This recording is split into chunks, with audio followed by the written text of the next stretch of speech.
प्रभु यीशु मसीह के नाम से आप सबों को जय मसीह। परमेश्वर की स्तुति हो, महिमा हो। और आज इस वीडियो में आपका स्वागत करता हूं। और आज जो मैं आपके लिए परमेश्वर के वचन से जो संदेश लाया हूं वो बहुत ही खास होगा मेरे दोस्तों। इस संदेश को इस वीडियो के माध्यम से आप इसे ज़रूर सुनिए। और ये वीडियो आपको अच्छी लगे तो आप इसे लाइक करके अपने दोस्तों में शेयर कीजिएगा मेरे दोस्तों, और इसे सब्सक्राइब करना ना भूलिएगा मेरे प्यारे भाई बहनों। तो आज जो मैंने विषय सुना है, विषय है बाइबल में सूअर का मांस खाना पाप है। जी हाँ मेरे दोस्तों, मैं आज इसी के विषय में आज मैं आपको परमेश्वर के पवित्र शास्त्र बाइबल से बताने वाला हूँ। जी हाँ मेरे दोस्तों, और मैं इनमें कुछ बातों को लेकर के आया हूँ, जिसमें पहला है पाप क्या है। जी हाँ मेरे दोस्तों, मैं उसी के बारे में परमेश्वर के पवित्र शास्त्र बाइबल से मैं बताने वाला हूँ।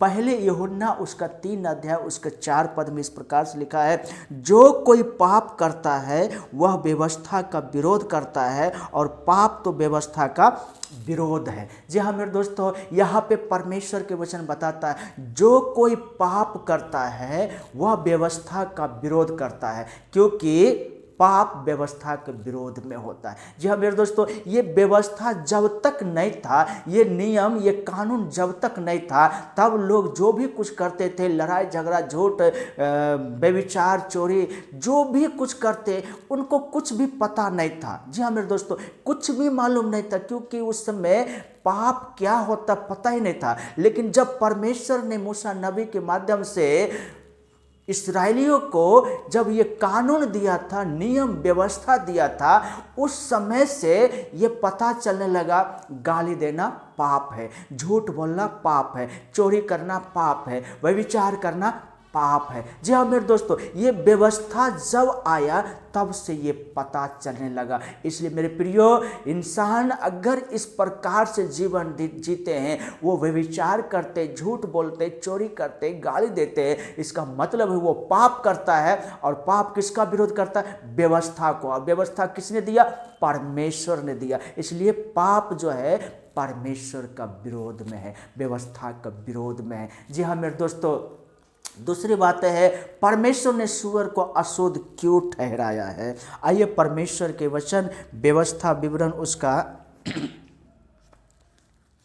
14 अध्याय के उसके 8 पद में इस प्रकार से लिखा है, फिर सूअर जो चिरे खुर का तो होता है परंतु पागुर नहीं करता, इस कारण वह तुम्हारे लिए अशुद्ध है।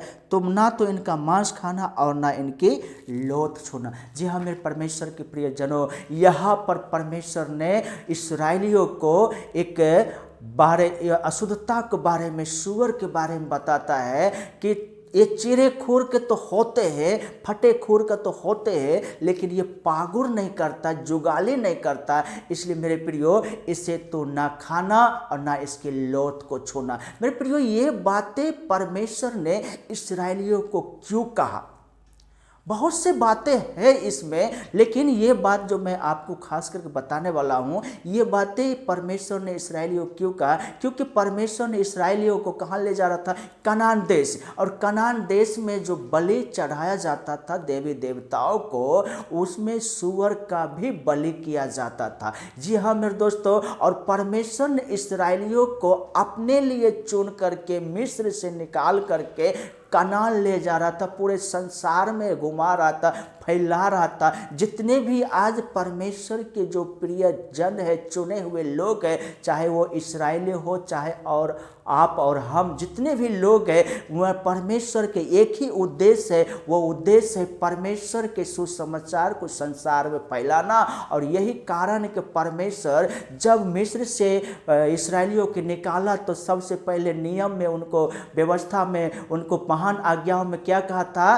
तू मुझे छोड़ दूसरों के ईश्वर करके ना मानना। क्योंकि परमेश्वर चाहता है कि संसार से अलग होकर के मेरे लोग रहे। और जब वो परमेश्वर के सुसमाचार विश्वासी लोग सुनाए, परमेश्वर के प्रिय जन लोग सुनाए, तो संसार को समझ में आए कि ये सचमुच परमेश्वर के प्रिय जन है, क्योंकि ये संसार में है लेकिन संसार से अलग है। जी हाँ मेरे प्रियो, इसीलिए परमेश्वर ने इस्राएलियों को वो सूअर के मांस खाने से वर्जित कराया था, कि कहीं ऐसा ना हो कि ये कनान में जाकर के सूअर के मांस खाए और फिर उनके देवी देवताओं को जैसा बलि चढ़ाने लगे और मुझको छोड़ करके उसमें मिल जाए। इसलिए परमेश्वर ने उनको यहाँ व्यवस्था के किताबों में उनको ये चीज़ को वर्जित करता है। जी हाँ मेरे दोस्तों, खाने पीने से अशुद्ध नहीं होता है। आइए हम परमेश्वर के वचन को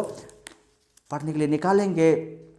मत्ती रचित सुसमाचार उसका 15 अध्याय उसका 10 पद में इस प्रकार से लिखा, तब उसने लोगों को अपने पास बुलाकर उनसे कहा, सुनो और समझो। जी हाँ मेरे दोस्तों, प्रभु यीशु मसीह अपने लोगों को बुला करके क्या कहता है, सुनो और समझो। मैं अर्थात परमेश्वर, जहाँ प्रभु मैं परमेश्वर के प्रिय लोगों, मैं इस बात को क्यों कह रहा, मैंने पहले वीडियो में भी मैं बता चुका हूँ कि प्रभु यीशु मसीह कौन है। प्रभु यीशु मसीह साक्षात परमेश्वर है। इसलिए यहाँ पर प्रभु यीशु मसीह कहता है, सुनो और समझो। मैं जो व्यवस्था में जो इस्राएलियों को वर्जित किया था उस मांस को खाने के लिए, वो क्यों कहा था, और इस बात को मैं आपको बता रहा हूँ कि यहाँ पर कहता है कि वहाँ जाने के कारण तुम अशुद्ध ना हो, इसलिए परमेश्वर ने सूअर के मांस खाने से मना किया। लेकिन अभी मैं ही कह रहा हूं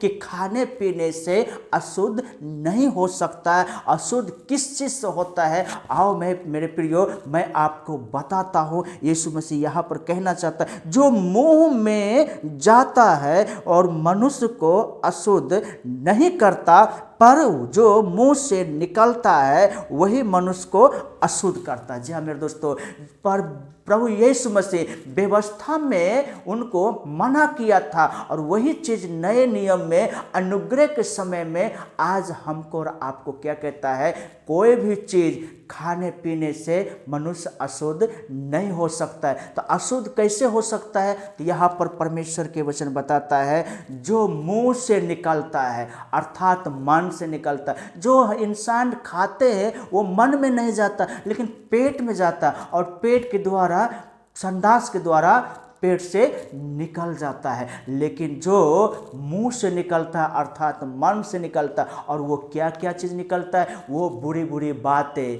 वो व्यभिचार, वो कुदृष्टि, पर स्त्री गमन, जी हाँ मेरे प्रियो, खून, हत्या, व्यभिचार, ये सारे बातें कहाँ से निकलते, मन से। और यही चीज़ मेरे प्रभु कहना चाहता है, मनुष्य को अशुद्ध करके रखता है। इसलिए खाए पिए प्रार्थना करके वो इंसान को अशुद्ध नहीं कर सकता है। लेकिन मेरे प्रियो, जो मन से निकलता है अर्थात मुंह से निकलता है, वो है इंसान को अशुद्ध करता है। मेरे प्रियो, खाओ पियो और प्रार्थना करके सब कुछ शुद्ध हो जाता है, इसका मतलब ये नहीं है कि कुछ भी खा सकते लोग। जी नहीं मेरे प्रियो, जो परमेश्वर ने सृष्टि किया, जो खाने पीने के लिए भोजन वस्तु है, इसके बारे में प्रभु यीशु मसीह हमें बता रहा है, ना कि दूसरा चीज। मेरे प्रियो, आप समझ रहे हैं। इसलिए मेरे प्रियो, परमेश्वर के वचन बताता है, खाने पीने से लोग कोई अशुद्ध नहीं होता है, लेकिन मन से जो निकलता है मुंह के द्वारा,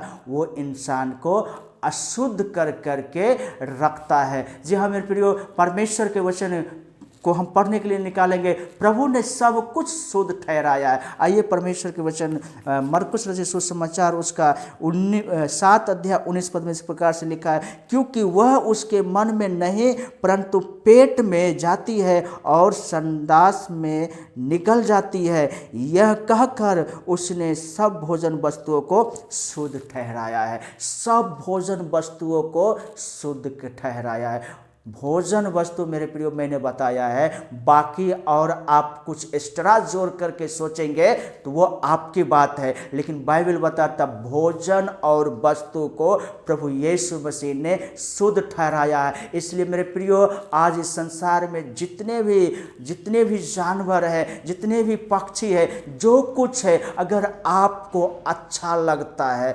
आपको खाने के मन है, आप उसे खा सकते प्रार्थना करके, बाइबल में बताया है। अगर आपको खाने के नहीं मन है तो कोई आपको जबरदस्ती भी नहीं कर सकता है, क्योंकि ये आपके रुचि के ऊपर है मेरे प्रियो। इसलिए परमेश्वर ने जो कुछ बनाया उन सब को बनाने के बाद परमेश्वर ने क्या कहा, सब कुछ अच्छा है और भोजन वस्तु के रूप में जितने भी चीज़ है, इसलिए मेरे प्रभु ने क्या कहा, सबको शुद्ध ठहराया है। इसलिए आप उसे, आपका मन है आप खा सकते हैं, अगर आपका मन नहीं है सूअर के मांस खाना तो आप नहीं खा सकते हैं। इसमें ज़बरदस्ती नहीं है, लेकिन चाहे खाओ चाहे पियो चाहे जो कुछ भी करो, सब मेरे प्रभु परमेश्वर के महिमा के लिए करो, परमेश्वर का वचन बताता है। मेरे प्रियो, मुझे उम्मीद है आज का संदेश आपको अच्छा लगा।